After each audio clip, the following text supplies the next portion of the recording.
kind of wild co-main event. Did really bad on picks, went 7-6, so I won't talk about my picks at all. But yeah, let's get right into the card. First off, main event, crazy. I mean, everyone kind of knew.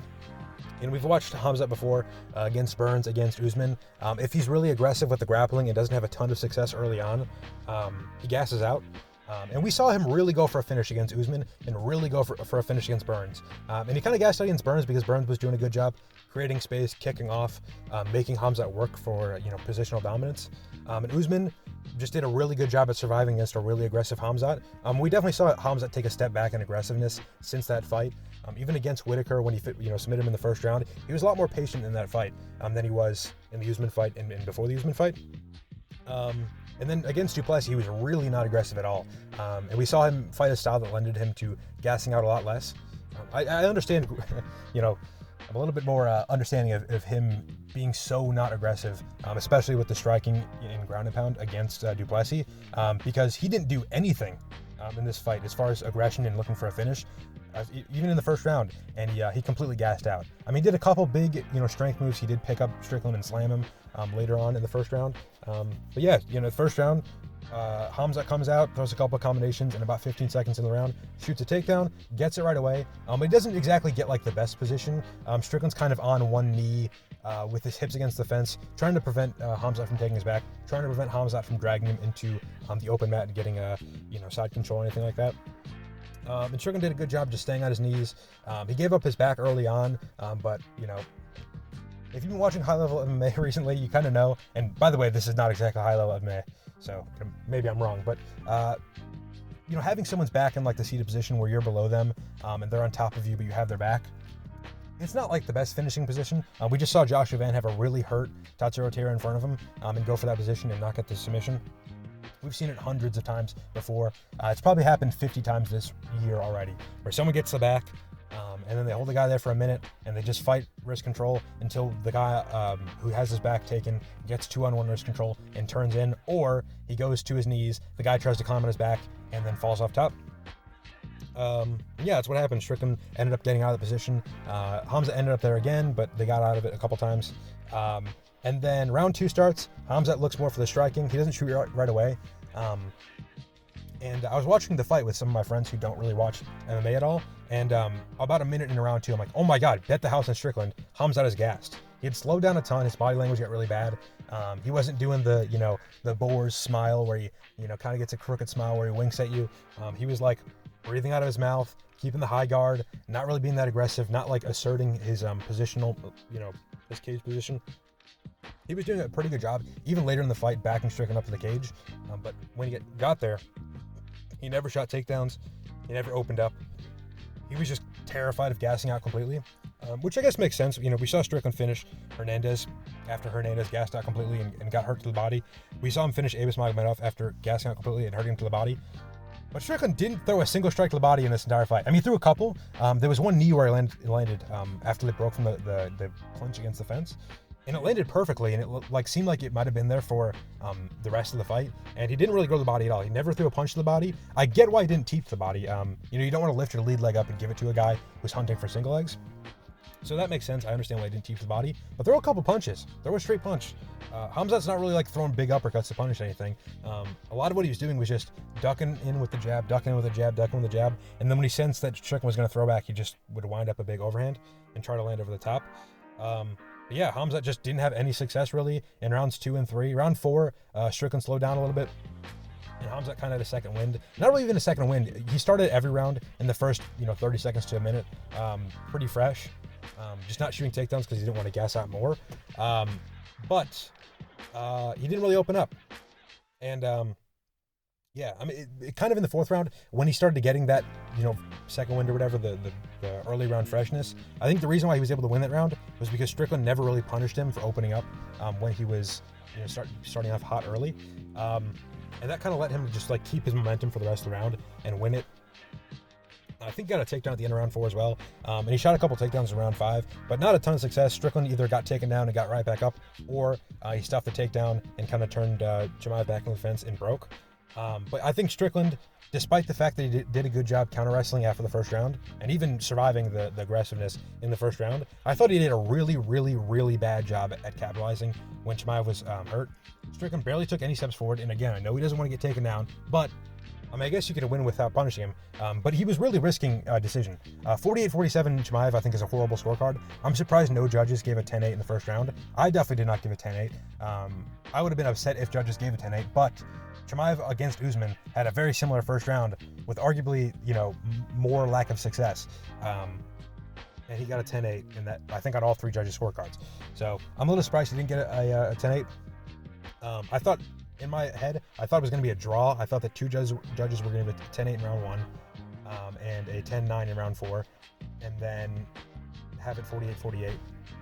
Or would that be? No, 47-47. And then I thought one of the judges was going to give Strickland 2, 3, and 5 with only a 10-9 in round 1. Turned out two of the judges gave a 10-9 in round 1, or all the judges gave a 10-9 in round 1, and then two of them had Strickland win, 2, 3, and 5.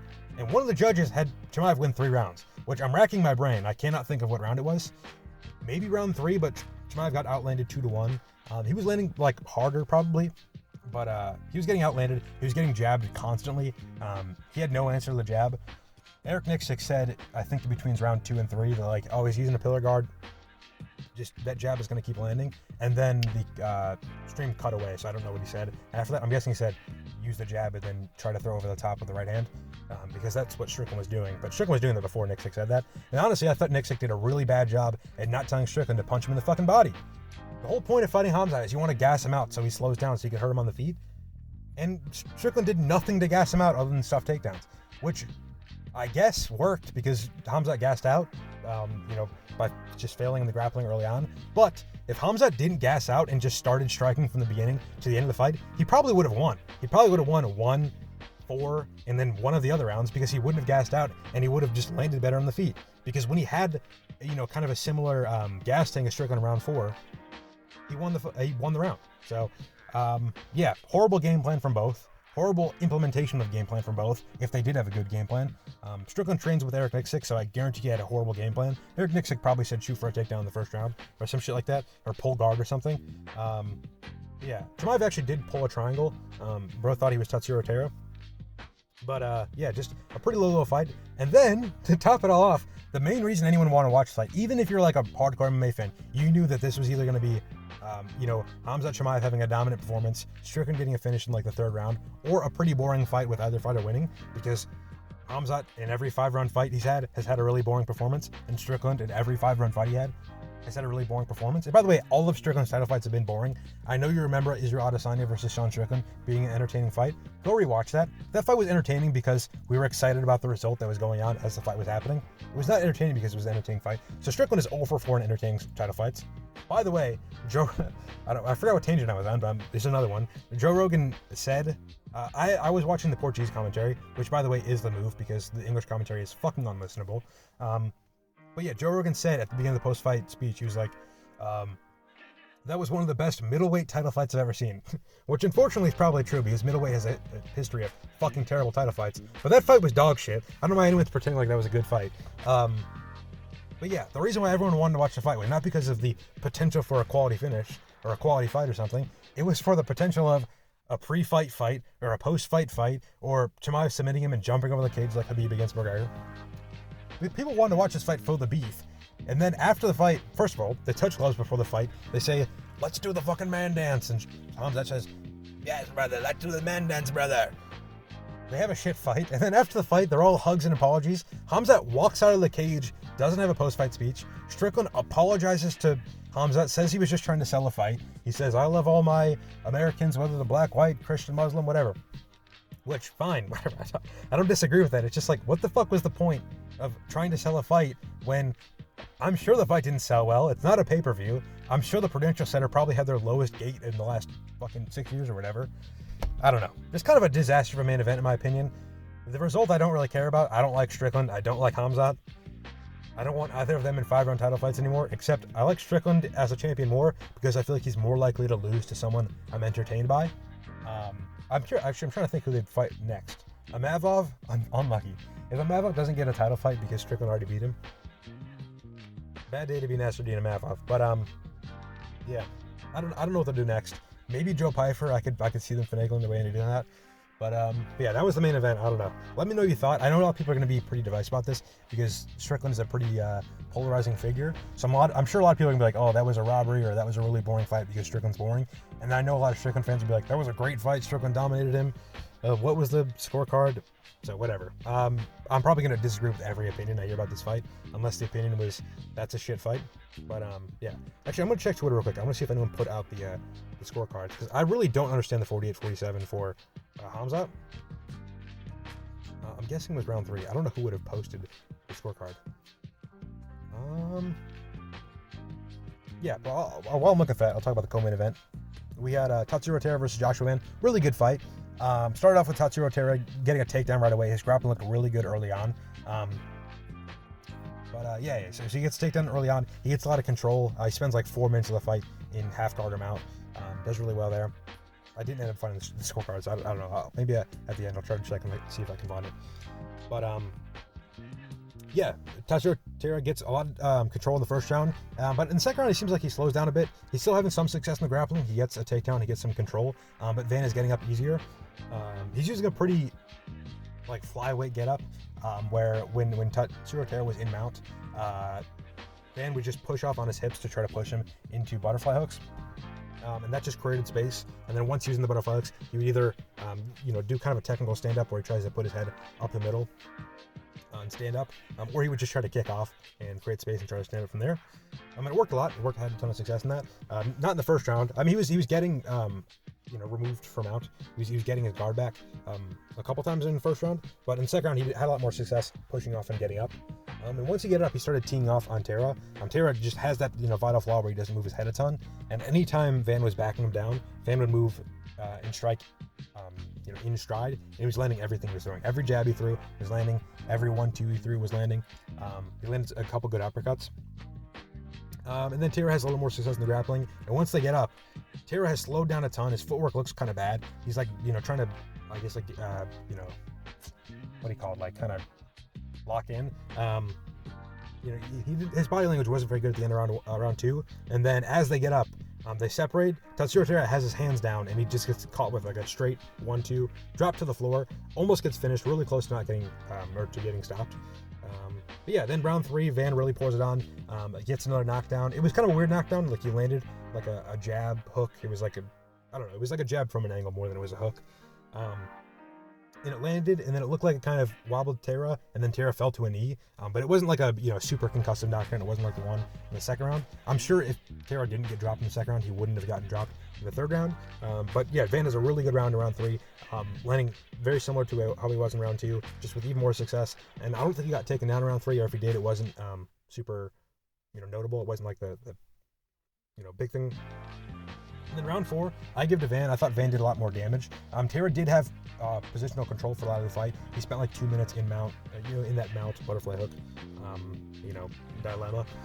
But Van did a lot more work in the striking. He won the early moments in the fight when they were on the feet to start, and then at the end of the fight, once he got out from being mounted, he landed pretty well as well. And Taira didn't really do anything when he was in mount. I know a lot of people think of mount as like this super position where it's, if you get this, you're probably going to win the fight, and that's where the most ground and pound finishes come from, which is true. If you can get them out and stay heavy, and the other guy's a little tired and not very good off his back, you can do a lot of work. But at flyweight, when you can't really weigh more than like 140 pounds, you're not that heavy, you're not weighing on the guy a ton.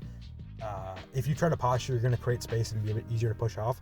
And Taira landed basically nothing from mount. Not a lot of ground and pound. He went for a couple submissions. At one point, he had mount.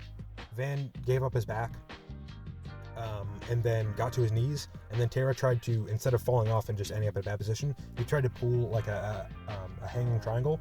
And it was kind of in. The commentary, I was still listening to English commentary. The commentary was talking about it like it was the most in guillotine of all time, or triangle of all time. But Van had his hand in the whole time. And if it got real tight, I'm sure he could have, wiggled his hand through and got 2 inside. And if you have 2 hands inside, you're not getting triangle. And then even if he couldn't, his head was never fully in the triangle. So the commentary was fucking horrible this card. I'm sure they were waxing poetic about how great the main event was, even though it was a shit fight. They were giving a lot of credit to fighters who did bad, which I'll talk about more. But yeah, and then Van really pours it on. Later in the 4th round, like I said, I thought he won the round. The 5th round starts. Taira, by the way, in the 2nd round and the 3rd round, Taira slowed down a ton. At the start of the 4th, Taira's footwork was back like that. His hand speed was still there. He was still moving well. He wasn't moving his head very well, but he never really does. But it seemed like he had like a full second wind, like 100% cardio at the start of round 4. And even at the start of round 5, he still looked pretty switched on. I'm sorry, that's not true. At the end of round 4, throughout round 4, he was still seemed pretty quick, but he started getting tagged a bit. And when he walked back to his corner for round 4, his legs were still like clearly shaky. Like he still wasn't all the way there. And even when he got off of the stool in round 5, or to start off round 5, his legs were a little shaky. And then immediately Joshua Van starts opening up. He's still landing the 1s and 2s, but he's really starting to open up in the body. Once he landed a combination, Taira got the double collar tie, and then Van started ripping to the body, kind of like Dustin Poirier did against Islam Makhachev in their fight. And then, Taira started to double over every time he got hit to the body. He really wasn't taking them super well. Van lands a good combination of the body. Taira keels over. Van lands an uppercut, and then the ref steps in and stops the fight. Wasn't the worst stoppage ever. I just don't like it because it's a title fight. You saw Tatsuro Taira go through what he went through in rounds 2 and 3, where he gets dropped, he almost gets finished, and then you stop it to that. It's like it's not even a knockdown. And the main thing is like it's not that I'm mad that you're robbing Taira's chance to come back and win the fight. I'm mad that you're robbing Van from like a dope finish in a title fight. And you got to remember, Van won the belt on kind of a fluke, and that was kind of going to be his trajectory as a flyweight champion. Especially if he lost this fight, it was going to be, well, he fluked to win the belt, and then he loses the next fight to a grappler who's probably not as good as Pantoja. Was Van really ever that good? Was he ever, a championship level fighter? And I think a lot of people, especially who watch this fight, are going to be like, Van is really good. He is really good at counter grappling. It would have been an interesting fight against Pantoja. Early on, I was like, oh, Pantoja definitely would have beat him. But Van will always be remembered now from a lot of people who didn't watch this fight or only saw the highlights. He's going to be like, well, Van won the belt off Pantoja off of a fluke, and then he got a fluke finish against Tatsuro Taira in a fight that was 2-2 off an early stoppage. Which is kind of bullshit. I mean, I had Van up 3-1 in my opinion. The judges' scorecards were all over the place. They gave a 10-8. And I think it was in a way where if Taira won the 5th round, it was going to be a split draw. I had Van up 3-1. So I'm not super mad about the stoppage. I don't think it robbed Taira of a win, in my opinion. I just think it robbed Van of legacy. He's always... For a lot of people, he's always going to remember as a guy that fluked Pantoja and fluked Taira. And if he doesn't have a super clear win in his next fight, that could, or if he loses his next fight, it could really fuck up his legacy long term. So that kind of sucks. Another thing, Taira did get a takedown in that fight. I think it was at the start of round 2, where he shot in for a takedown kind of into a clinch, like he shot kind of chest to chest, and it made Van back up. And then as Van backed up, Tatsuro Taira stepped through with an outside trip, kind of like Peyton Talbot did to Henry Cejudo, but more similarly how Pantoja took down Kai Kara France and has been taking down people in his whole career. So I wonder if that will be a factor. I mean, some of the trips that Tatsuro Taira was having a lot of success with were what Pantoja does very well, which I thought was interesting because in the Ray Saruya fight, that was what Ray Saruya did poorly, was the outside trips, the inside trips, the kind of tricky clinch work, where you can get like a kind of crafty takedown. What Ray Saruya had success with, I think his only major takedown in that fight, was he did like a big wrestling suplex, which I'm sure Pantoja and Taira are capable of. I'm just surprised that it's kind of the opposite of the Ray Saruya fight. Like Van had the most success stuffing the wrestling takedowns, and he had the least success stuffing the jiu-jitsu style clinch shit, or the judo shit, which is interesting because maybe it's probably that's what he trained for. He was training for that stuff against Pantoja. He was probably training for that stuff against Taira. But it's a little weird. One thing I forgot to mention, Strickland whizzer kicked the shit out of Khamzat like 3 times, which is pretty epic. Like, I know Khamzat is like, everyone knows he has the gas tank problem. It's just funny that like a lot of casuals be like, this Khamzat guy's an unstoppable grappler.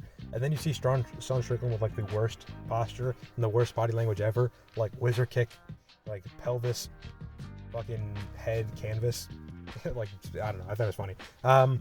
So that was the main co-main. Pretty I mean, they were fun to watch. It's just like not very, the co-main event was a very good fight, but the main event was just like not very, I'm never going to rewatch that fight probably because it was just not the most entertaining, and there's not a ton to learn from it either. But interesting main and co-main. Featured fight, Volkov versus Waldo Cortes Acosta. I thought Volkov arguably won. I scored every single round for Volkov. I just don't think that Waldo Cortes Acosta was landing a ton. And I also think that a lot of people are like, historically, fights are scored in a way where it's like punches to the body and to the head and kicks to the body and the head are really the only things that matter. I think a lot of people understand that leg kicks are an additive, effect, and it's not like direct damage. It's pretty hard to stop a guy with low kicks. So people rarely score them for fights. But in a fight that's very close, especially when if you ignore the low kicks, round 1 and 3 are very close rounds. But if you don't ignore low kicks, round 1 and 3 are not close rounds at all. Volkov had a little bit less volume up top. But Waldo Cortes Acosta was missing a lot, especially in round 3. I thought he missed a ton, which is why I gave it to Volkov. And in round 1, it was a close fight, but Volkov was landing a ton of low kicks. And it's not like he was just landing low kicks. They were clearly having effect on Waldo Cortes Acosta. His footwork was getting worse. He was tripping over himself when he was trying to throw kicks back himself. So I think the low kicks definitely had an effect, which finally fucking happened, because I watched Waldo Cortes Acosta. He was either in his debut or a second fight in the UFC. He fought Jared Vandeura. I forgot his name when I made the prediction video. And Jared Vandeura threw like 1,000 low kicks in that fight, and Waldo Cortes Acosta checked like one of them. And I was like waiting for someone to do the same thing. And it finally happened with Volkov. He had a lot of success. One thing I liked that he was doing was he was throwing a body kick, like a step-up body kick with the lead leg, and then he would throw the same thing but to the legs instead of to the body. And then he would throw a step-up to the kick to the head, and then you throw a teep to the head, and then you throw a low kick. So he was getting Waldo Cortes Acosta used to blocking the head or blocking his body, and then going low, which I understand is like a very day one fucking thing to do in striking, but you gotta remember it's heavyweight. That stuff doesn't really happen. So yeah, good performance from Volkov. Waldo Cortes Acosta did good landing on the feet. He probably landed the biggest punches of the fight, but he just didn't have a ton of success getting on the inside, and he was kind of doing the annoying complaining bitch thing where he just pointed to the center of the cage, but taunted to the crowd, stuff like that. And then, I don't know, he lost the fight pretty clearly in my opinion, so good for Volkov. And he got the decision because I wasn't fully confident. I've seen Volkov get robbed a couple times before, and I've seen Waldo Cortes Acosta get robbery decisions like he did against Vandeura, like he did against Andrei Arlovski. So I'm glad that this one went Volkov's way. Brady versus Joaquin Buckley went very similar how I said it would. Buckley had a little bit of success in the feet, and especially early on, he was stuffing a couple of the first takedown attempts. But anytime Brady shot a takedown that was a little bit set up, he got it. The first one he landed was he timed a low kick from Buckley. He timed it perfectly, and he got the takedown. And that was kind of what he did, like for the rest of the fight. He would just wait for Buckley to open up with a jab, where he knew that Buckley, if he threw a jab, he's probably going to throw up a follow-up, big hook, and he would just time the takedown. And anytime he got top control, he was doing pretty well. He got mount multiple times. He was landing a lot of good punches. I wish he kind of threw bigger punches.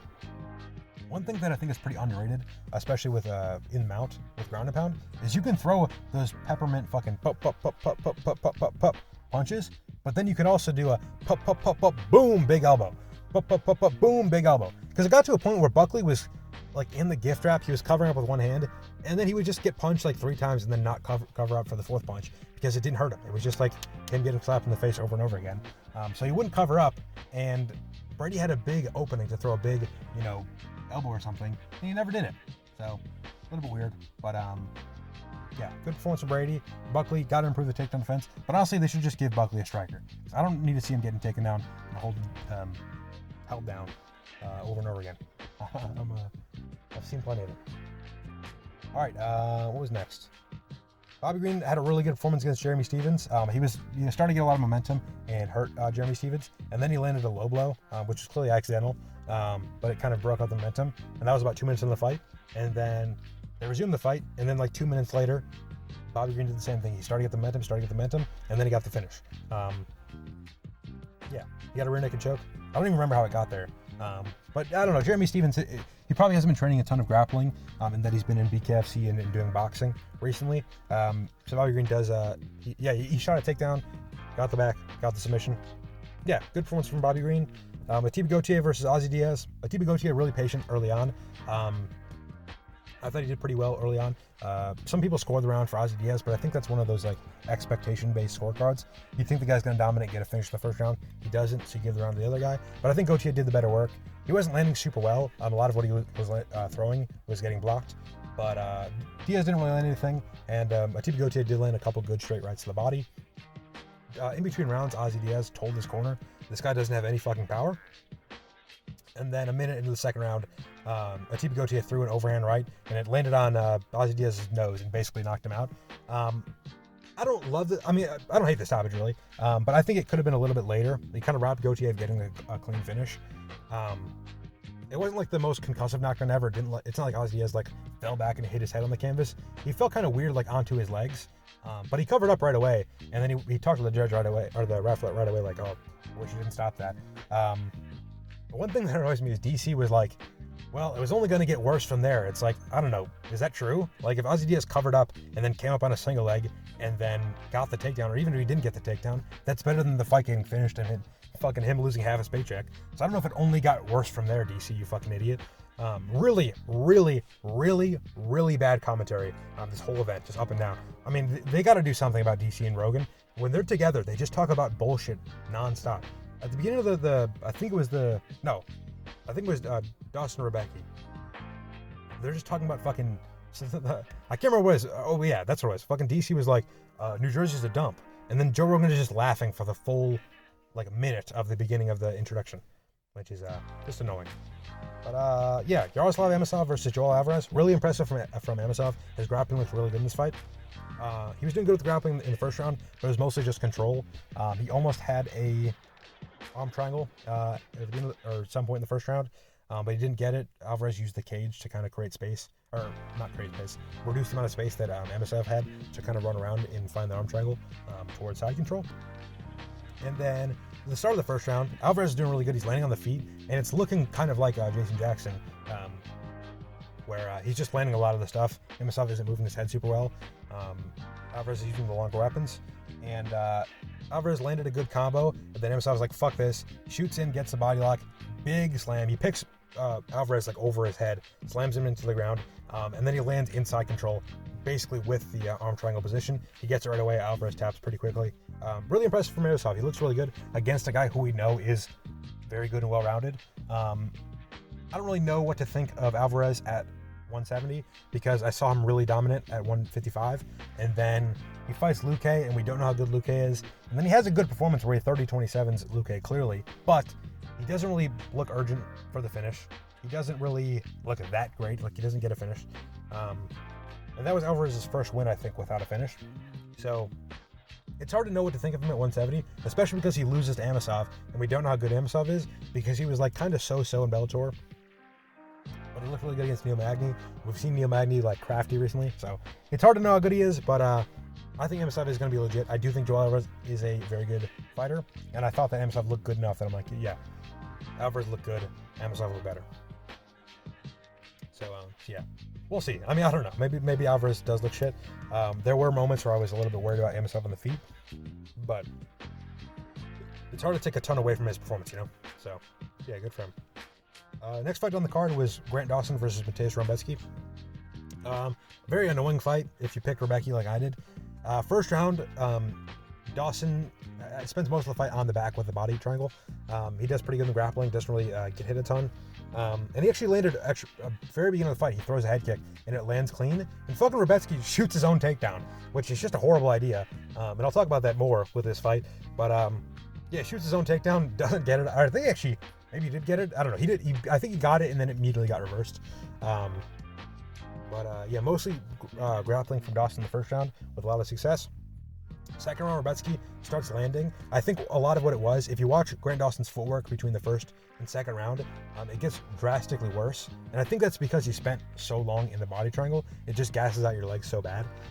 If you've ever put someone in a triangle, I don't know if I've ever put someone in a standing body triangle, but if you ever put someone in a triangle choke and like try to control them for a significant amount of time, it really burns your legs out. And I can imagine that's probably similar with a body triangle while they're standing. Maybe even worse because you have to hold up your body weight against their hips. So yeah, his footwork got really bad in the second round, and Rebecki started landing very well. I think if he really went for it, he could have got a finish because he hurt Dawson at one point. He dropped him, and then he ducks in for the clinch. And it's like, why not just stay on him? I get he hit you with a head kick 10 seconds into the fight, but it's a fucking fight. Like, you gotta, take a risk and go for shit. But instead, he hurts him, and then he ducks in the clinch, and then they spend the rest of the fucking round doing nothing. Rebecki's winning, but nothing's really happening. And it's 1-1 going to the third. And Rebecki's fucking tired. He's not moving super well anymore. And it's a fresh round for Dawson. Dawson gets a takedown, he gets control, and he wins the fight. So it was like, you could have just won the fight by finishing the second, or not gassing yourself out or slowing down into the third and doing the same thing you did in the second in the third round. But instead, he doesn't. And he loses the fight. He got submitted at the end of the third round. It was kind of a bullshit submission, I think. I think he just tapped because he wasn't going to win. And he didn't want to get his fucking neck cranked down for the last 18 seconds of the fight, which is fair. Grant Dawson had him in a rear naked choke over the chin. It wasn't in, it wasn't in, it wasn't in. And then it was in for a second. It's like, oh, is Rebecki going to tap? And then Grant Dawson readjusted it, and he went from like the kind of fulcrum, like, you know, grab his own hand and pull it. It wasn't the fulcrum. It was just like he was pulling his own hand. And he kind of let go of the choke to readjust into the figure four with him hiding his hand behind the head. And as he's readjusting, the choke isn't even in, and Rebecki taps. And I kind of get, like, when you're getting choked unconscious, you kind of fade into unconsciousness, and he probably didn't notice that the choke wasn't fully in anymore as he tapped. So maybe that's why. But I think, honestly, if I were to be, perfectly honest, I think he just tapped because he knew he wasn't going to win, and there wasn't really a point of him, continuing fighting. Yeah. Jim Miller versus Jared Gordon. Pretty good fight on the feet. Jim Miller's doing pretty well. He was landing well. He didn't look slow like I thought he might. I can't remember how he got to the position, but he got a guillotine against Jared Gordon. And it was in pretty deep. But Jared Gordon did a pretty bad job defending. He didn't look to pass the legs at all, which is pretty dumb because that's like the best way to get out of a guillotine. It gets tighter as you go towards side control, but that's also how you break your head out of it. So yeah, he should have tried to pass legs. He didn't. He pushed the leg down for a bit, and then Jim Miller just threw the leg over and he got his guard back. And Gordon tried to roll himself over. He rolled Jim Miller onto top, and Jim Miller just kept the guillotine, and Jared Gordon tapped. So good form from Jim Miller. That's good for him. I wanted to see him keep winning because I do think he could keep beating a lot of these other prospects. But Jared Gordon has taken a real step back in his career. So I got that wrong. I got the Grant Dawson fight wrong. I got the main and co-main wrong. I got this next fight wrong. Roman Kopylov versus Marco Tulio. I thought Tulio looked really good in this fight. Shockingly, if you were to tell myself or even any casuals watching this fight, you're like, all right, one of these guys is going to be the more technical fighter, but he's going to get cracked a couple times, and he's going to lose a close decision. Everyone's going to be like, oh, all right, Marco Tulio is going to win because Kopylov is a very technical fighter. He looks like the less scary, less hard-hitting, more technical guy. But it was kind of the opposite. Tulio was, landing more with volume, having a lot more success on the feet. But in the first round, he gets knocked down kind of in a similar way. He got knocked down and then out by Christian Leroy Duncan. He just was throwing a kick and his hands were low. He was just out of position to be hit. He kind of had like a lapse in judgment, and he got cracked with a 1-2, which is the exact same way. Who else got dropped that way? Was it, I don't remember. Oh yeah, Joshua Van versus Tatsuro. It was kind of like the Montel Jackson, Damon Blackshear thing, where you just throw a low kick at the exact same guy. A guy pumps out, or at the exact same time, a guy pumps out a 1-2, and you get cracked right on the chin, and you're gonna get dropped because if you get cracked on the chin by a 1-2, while you have one leg in the air, you're gonna fall on your ass. So Tulio got dropped, almost got finished. It arguably could have been stopped in the first round, but then he wins the second round. In the third round, the same thing happens. He just gets hurt again in the third, almost gets finished, doesn't get finished, loses the third round. Yeah, good performance by Tulio, but it just wasn't enough to win. Kopylov wins again. I don't really know what's the future for either of them. Unfortunately, Tulio's on a 2-fight losing streak against unranked fighters. I don't know the future. Actually, I think Christian Leroy Duncan is ranked now. But I think there's a lot of good fights for Tulio outside the rankings. He had that war with Trayshawn Gore, so he has that going for him. Or it wasn't really a war. It was kind of a dominant striking performance by him. But Kopylov, I'm not really that interested to see him fight a ranked fighter again. I know Paulo Acosta did just beat Asmat Mirzakhanov, but Kopylov looked like shit in that fight, regardless of who he fought. So, I don't know. Pat Sabatini versus William Gomis. Really boring fight. Sabatini has full control of the entire fight. Yeah, not the best to watch. Susurkaev versus Jordan Santos. I missed a lot of this fight. I was kind of on and off watching it, but looks like it was pretty even early on. Both of them are landing similarly on the feet. Round 3, Susurkaev gets the back. He gets both hooks in. He throws in a rear naked choke. Jordan Santos goes out, and then the ref doesn't notice that Jordan Santos is out for like 20 seconds. Jordan Santos was out for a while before the ref stopped the fight. And then he started convulsing on the ground. And then when he woke up, he thought the fight was about to start. So, pretty bad look for the ref. I don't remember who that was. I do know that the I want to say it's the first woman or female ref in UFC history was on this card. I don't think that was her fight though, so I'm not being misogynistic or anything. In the first fight of the card, Jose Ochoa had a really good performance against Clayton Carpenter. Just had a pretty big speed advantage, power advantage too. He was landing better. He was landing more. Clayton Carpenter had a couple of moments on the grappling. He got the back with a body triangle at one point, but no real success there. So yeah, good performance from Jose Ochoa. Oh, my voice is like almost completely gone. I'm gonna go watch the Risen 53 event. Actually, I'm gonna go check to see who got the bonuses. Pardon my voice, by the way.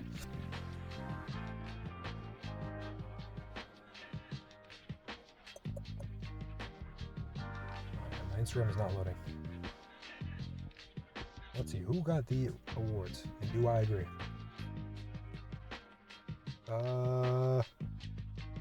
They haven't posted it yet? Are you shitting me? Am I stupid? Where are the awards? Alright, they haven't posted the Fight of the Nights or anything. Let me check Twitter. Yeah, while I'm looking for that, make sure to follow me on Twitter. Link is in the description. I live tweet in every major combat sports event. I gotta go watch Dubois versus Wardley, because I heard that was a good fight, but I missed it. Yeah, I guess one thing I should mention is that there is no one talented in the sport above 170 pounds. So maybe they should cut those divisions and make a new WEC that's exclusively upper weight classes. All right, the UFC hasn't put out the awards yet. I'm guessing they're doing the press conference now. So let's see, who would I give the awards to? And then I'll end the recording. Maybe Joshua Van. Let's see, who had a good performance? Maybe Jim Miller, just for the one time. I swear to God, if they give fight, you know what they should do? Okay, that's what I would do. I would give Jim Miller a bonus. I would give Bobby Green a bonus, and I would give Fight of the Night to the co-main event. I think it makes sense. I don't think Taira and Van are on that good of contracts. I know Van fought for a title fight, and he's the champion.